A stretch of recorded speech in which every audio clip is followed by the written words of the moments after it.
Hello all, welcome to Lakshit Shanvitha channel. ఈరోజు దోసకాయ పచ్చడి. 2 దోసకాయలు, 4-5 టమాటాలు, అలానే 10 నుంచి 12 పచ్చిమిర్చి కట్ చేసుకొని పక్కన పెట్టుకోవాలి.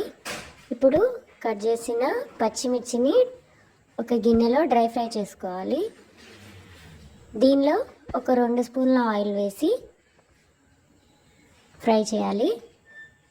దీనిలోనే కొంచెం కరివేపాకు, అలానే ఒక 1 స్పూన్ నువ్వులు కూడా వేసి ఫ్రై చేసుకొని మిక్సీ జార్లోకి తీసుకోవాలి.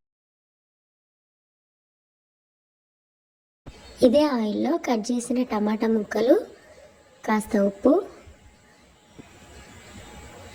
అలానే ఒక చిటికెడు పసుపు వేసి మూత పెట్టి మగ్గించుకోవాలి. ఇలా టమాటాలు మగ్గిన తర్వాత మనం కట్ చేసిన దోసకాయ ముక్కల్లో ఒక 3/4 వేసుకొని ఒక 2 నిమిషాలు మగ్గించిన తర్వాత స్టవ్ ఆఫ్ చేసుకోవాలి.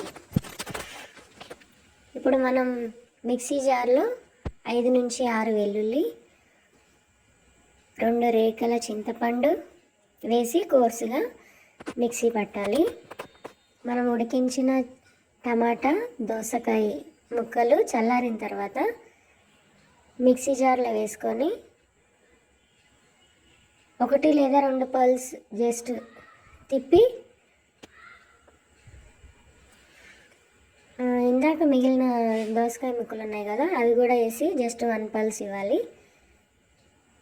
ఇచ్చి ఇప్పుడు వేరే గిన్నెలో తాలింపు కోసం ఆయిల్ వేసి పోపు దినుసులు అన్నీ వేసి మనం మిక్సీ పట్టిన చట్నీ కూడా వేసుకోవాలి. అంతే అండి, దోసకాయ చట్నీ రెసిపీ.